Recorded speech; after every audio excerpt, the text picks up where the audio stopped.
Shalom. Vamos dar continuidade à nossa série de estudos Gente como a Gente. E se por acaso você perdeu algum dos episódios desses personagens tão inspiradores e desafiadores para nós, eu quero convidar você a ir na nossa playlist e ali assistir desde o primeiro episódio. Mas vamos continuar hoje falando sobre mais um personagem bíblico e hoje queremos falar sobre Filipe. Há vários Filipes que aparecem na Bíblia e o que é mais comum e que causa mais confusão são dois Filipes, o Filipe apóstolo e o Filipe diácono evangelista. Quem eram os dois? O primeiro era o apóstolo de Jesus, de quem nós vamos falar hoje. E o segundo, ele era o evangelista, é aquele que o Espírito Santo, depois da perseguição que Atos nos fala que aconteceu depois da morte de Estevão, eles são dispersos. E a Bíblia é clara quando diz assim, que com exceção dos apóstolos, os cristãos foram perseguidos e se espalharam.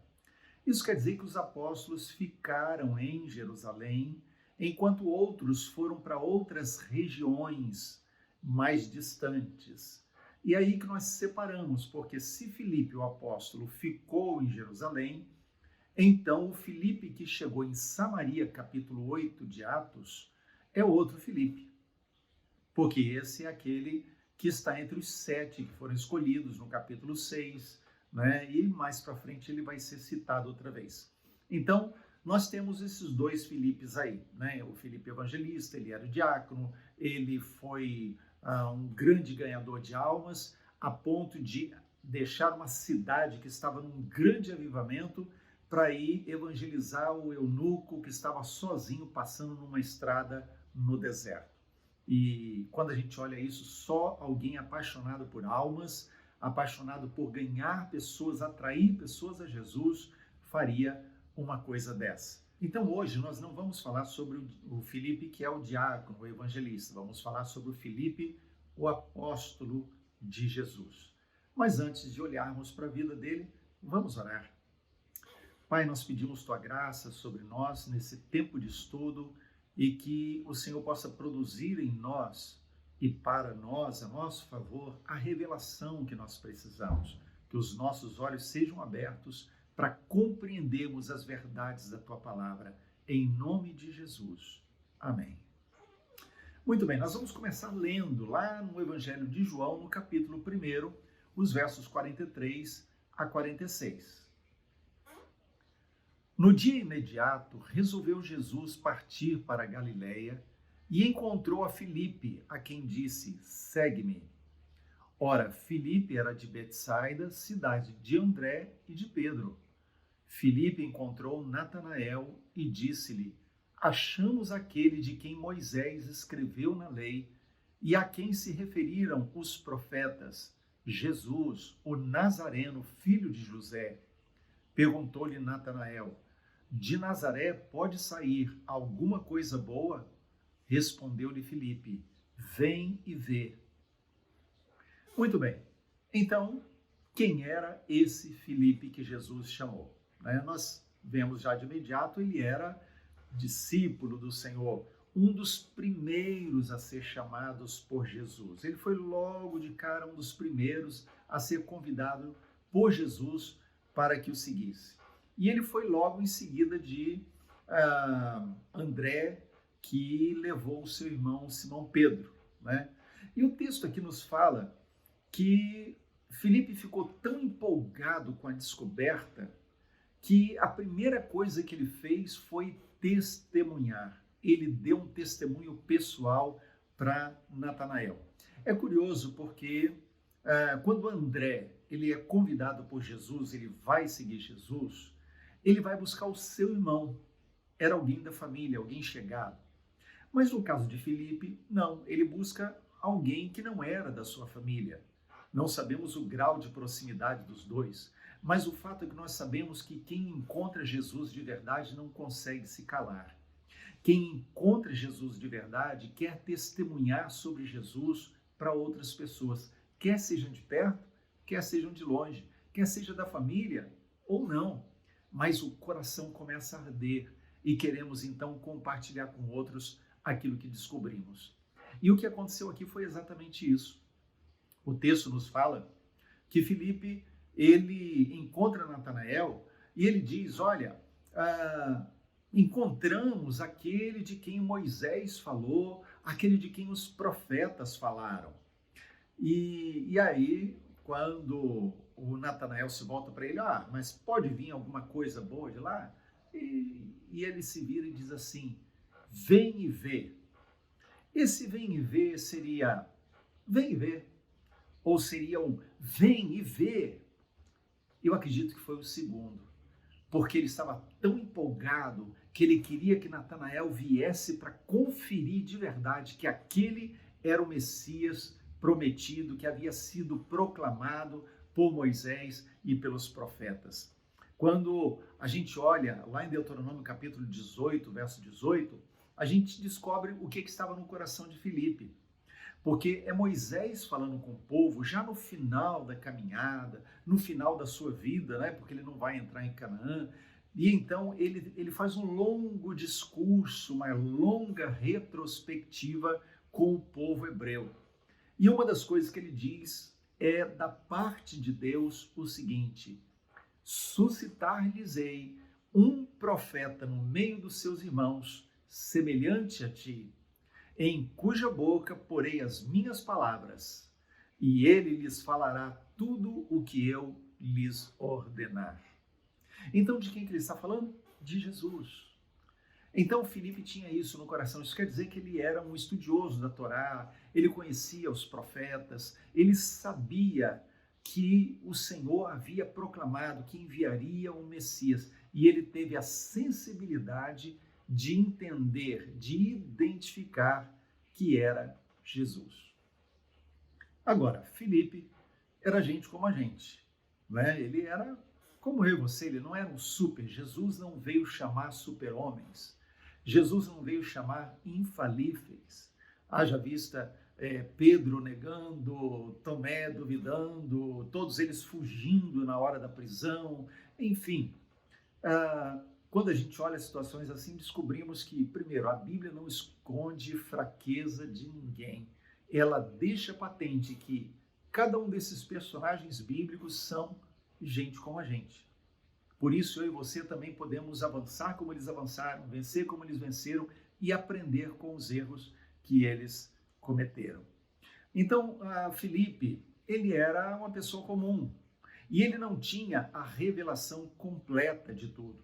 Ele era um conhecedor da Torá, ele era um estudioso dos profetas, mas ele não tinha a revelação completa daquilo que Deus estava falando. Com certeza, eu acredito que Filipe, assim como toda criança, né, Filipe na sua infância, estudou a Torá e aprendeu princípios da lei como todo menino.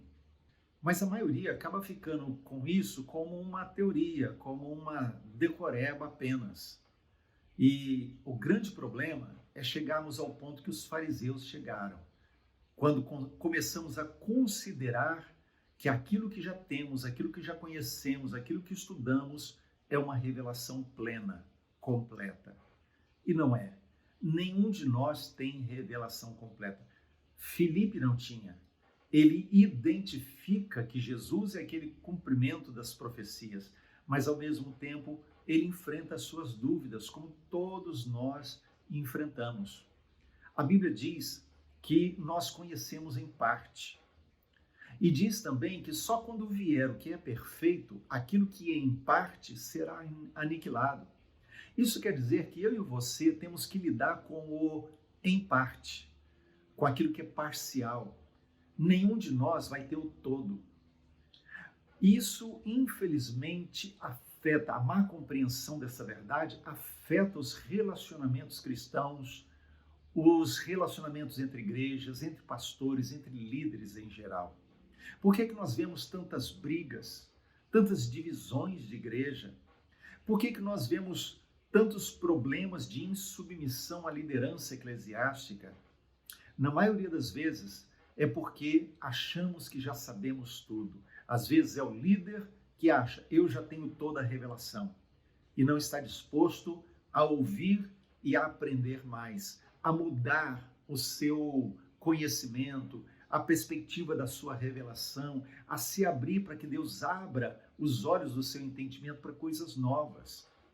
Às vezes isso é do que é liderado, do membro da igreja, de um líder de um departamento da igreja, de um ministério, que começa a considerar que já tem a revelação e por isso não vai se submeter à revelação do seu líder, do seu pastor, porque já tem tudo e aquilo que tem é melhor. É exatamente isso que causa divisão. E isso é produto de orgulho. É o orgulho do qual nós precisamos nos arrepender. Nós precisamos nos quebrantar diante de Deus, porque só o orgulho nos leva às divisões, nos leva aos rachas, nos leva às brigas dentro das igrejas. E infelizmente isso acontece, porque não somos humildes o suficiente para reconhecer que ainda temos muito que aprender. O fato é que o orgulho, a soberba, precede a queda, a ruína. E por isso a igreja tem caído tanto.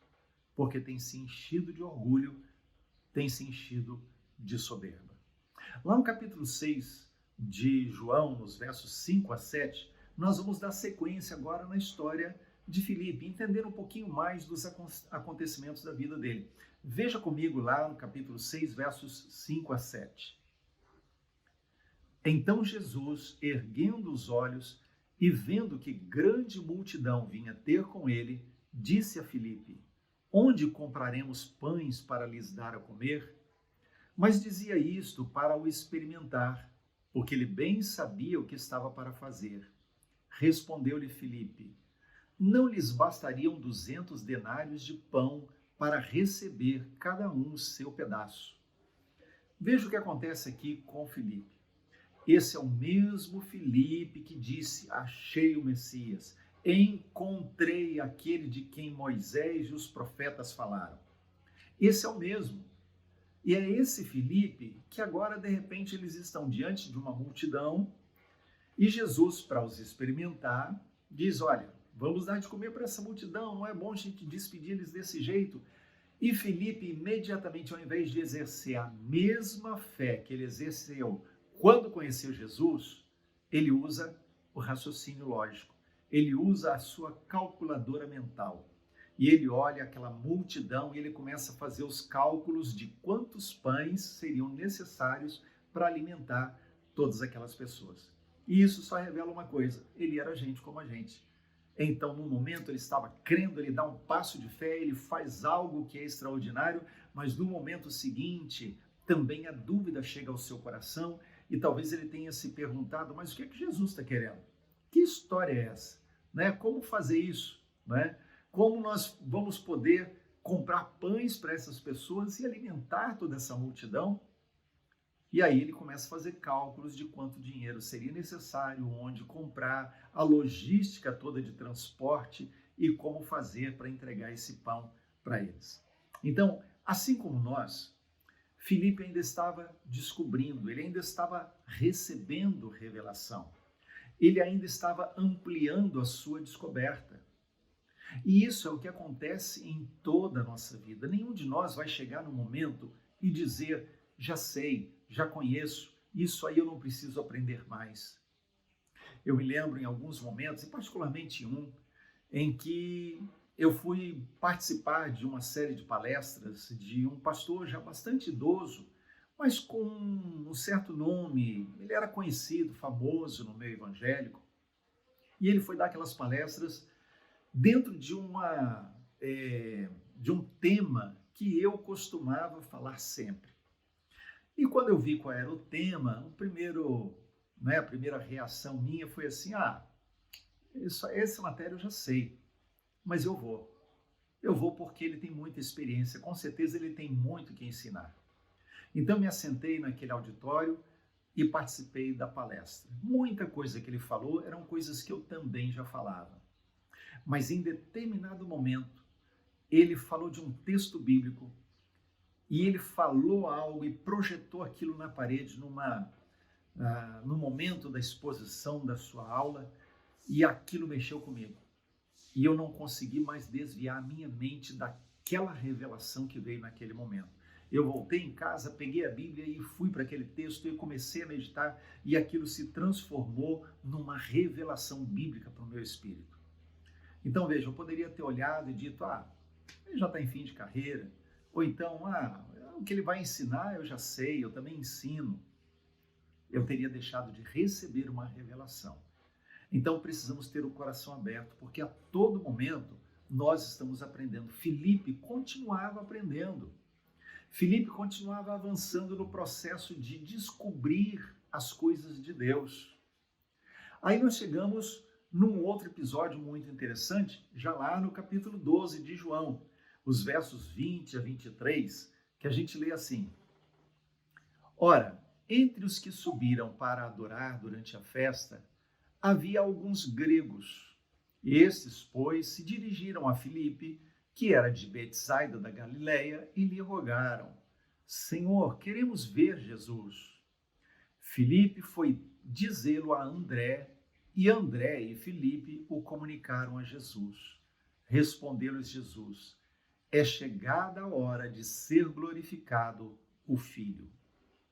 E aí, depois desse fato, Jesus continua falando sobre a necessidade, a proximidade da sua morte, de ser glorificado, enfim, que estava chegando o momento. Ali estava um sinal.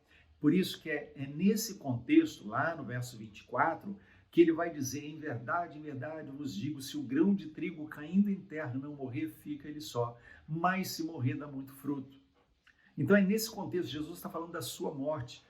E tudo é startado por algo que Filipe fez. Quando aqueles gregos, quem eram os gregos? Grego não quer dizer necessariamente nascido na Grécia. No contexto bíblico, quando se fala de grego, está falando da cultura helenística. Porque antes do Império Romano, na época de Jesus, o Império Romano dominava o mundo, dominava aquela região. Mas antes do Império Romano, foi o Império Grego que disseminou a sua cultura, as suas tradições, os seus ensinos e o seu paganismo. Então, quando se fala de grego, está falando de pessoas que viviam não a cultura bíblica da Torá, do judaísmo, mas as pessoas que viviam fora disso, viviam na cultura helenística, a cultura grega que estava no mundo. Então, podemos dizer, os não-judeus que viviam a cultura mundana. Então aqui está dizendo que alguns gregos procuraram Filipe e disseram: queremos ver Jesus. Eles estavam buscando. Então daí dá para entender por que Jesus falou assim: é chegada a hora de eu ser glorificado. Por que é chegada a hora? Porque os gregos já estavam sentindo fome. Os gregos, os de fora, já estavam querendo Jesus. Lembra de uma coisa? Jesus, quando foi abordado por aquela mulher cananeia, que pediu a respeito da sua filhinha, e Jesus falou assim: olha, eu não vim senão as ovelhas perdidas da casa de Israel. Ou seja, eu vim para o povo de Israel. Não por exclusividade, mas a partir de Israel é que o evangelho chegaria aos gregos, aos não-judeus. Então, Jesus não podia atender o mundo inteiro, todas as nações. Ele tinha 3 anos e meio para viver o seu ministério e nesses 3 anos e meio ele tinha que concentrar a sua atenção para cumprir o seu propósito. Ele tinha que se concentrar em 12 homens no povo judeu. Então, o que nós vemos é que Jesus ele não veio para os de fora. Isso teria o tempo oportuno da parte de Deus. No entanto, vamos dizer assim, no momento em que Jesus morresse, o evangelho teria que se expandir, e é o que a gente vai ver mais para frente na nossa lição de hoje. Mas, no momento que Jesus morresse, ressuscitasse, subisse aos céus, o Espírito Santo fosse derramado, então o evangelho teria que se expandir e então chegar às nações mais longínquas. E Paulo foi o grande desbravador dessa área. Bom, quando acontecesse então a morte, ressurreição, derramar do Espírito, o evangelho estaria aberto para os gentios. No entanto, quando agora Jesus ainda vivo, antes da sua morte, chegam gregos não judeus com fome, queremos conhecer Jesus, é um sinal evidente de que a morte de Jesus tinha que acontecer logo, para que os gregos que estavam sedentos pelo mundo pudessem receber aquela palavra de salvação. E aí é o que vai acontecer com Cornélio, capítulo 10, é o que vai acontecer com Lídia, por exemplo, né? Quando Paulo chega lá em Filipos, né? Ele tem aquele sonho em que o Senhor fala com ele, passa a Macedônia, e ele vai, chega em Filipos, ali há uma mulher sedenta, e ela se converte, toda a casa dela, e ali começa a igreja dos filipenses. Então, o evangelho tinha que acontecer isso, e era necessário, e agora é um sinal evidente de que os gregos, os não-judeus já estavam querendo Jesus, estavam sedentos por Jesus. Temos que lembrar uma coisa, é Deus quem gera isso em nós. E apesar dos casos pontuais anteriores, como no caso da mulher cananeia, que não era judia e foi abençoada antes da morte de Jesus, né, o fato é que o evangelho só vai se abrir para os não-judeus depois do Pentecostes, principalmente na perseguição que vem com a morte de Estevão, lá no capítulo 7 de Atos. Então, o que nós vemos em Filipe é que ele está sempre avançando. Ele era um homem que tinha sede demais. Ele sempre queria mais.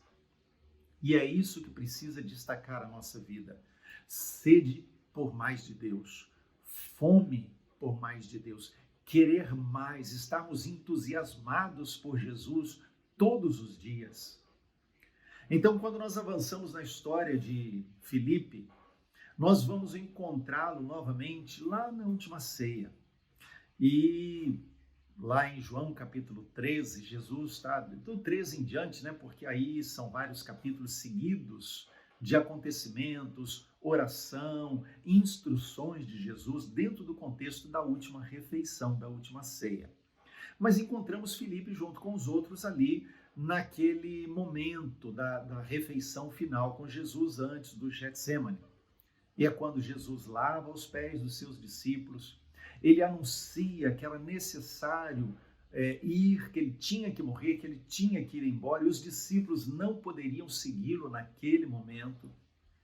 E aí que, nesse contexto, ele diz, olha, na casa do meu pai há muitas moradas. Se assim não fora, eu vou-lhe teria dito, vou preparar-vos lugar, e quando eu for vos preparar lugar, voltarei e vos receberei para mim mesmo, para que onde eu estou, estejais vós também. Então, quando Jesus está falando essas coisas, Tomé não entende. Ele não compreende. A gente sabe que Tomé era muito mais racional, ele tinha que ver para crer. E Jesus está falando de algo que não tinha acontecido, não tinha elementos práticos para comprovar. Eles estão falando, olha, eu tenho que ir e vocês não vão. Eu vou preparar um lugar. Quando estiver pronto, eu volto para te buscar. E Tomé fica meio perdido.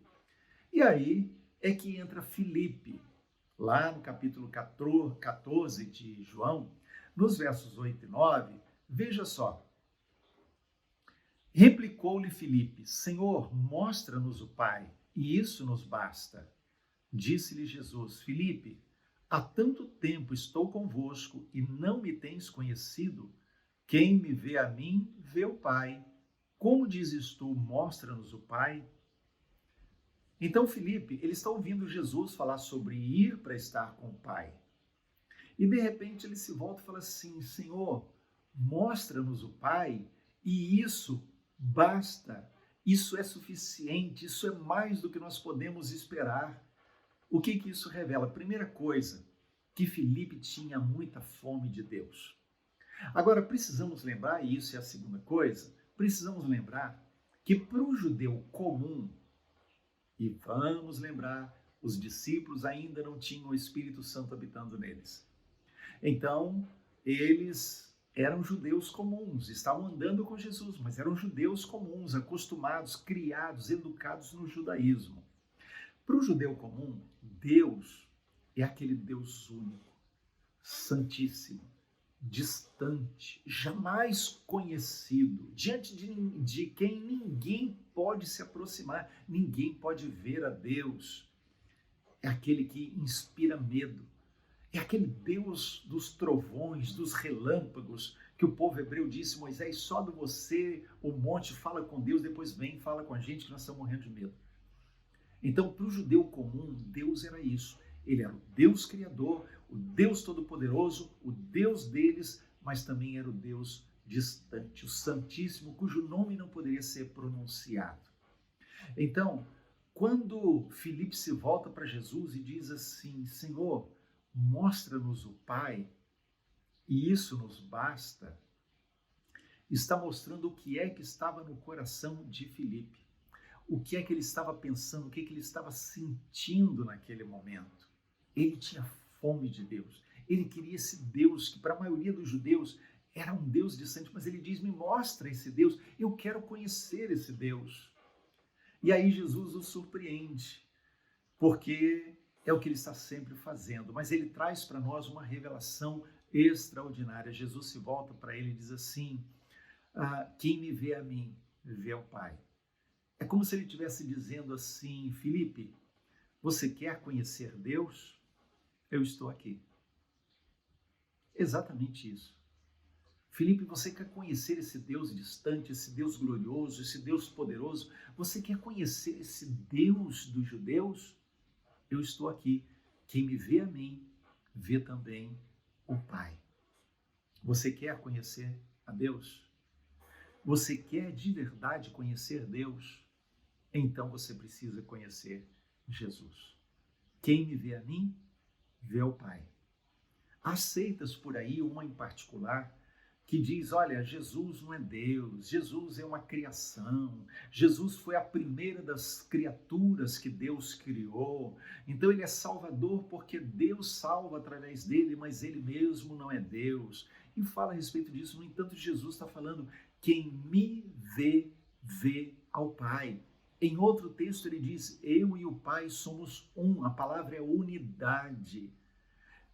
Lá no capítulo 1 de João, ele diz: no princípio era o verbo estava com Deus e o verbo era Deus. Nessa seita que está aí, a Bíblia deles coloca né? O verbo era um Deus entre colchetes, o que evidencia e prova que não está no original, aquilo não está na Bíblia original.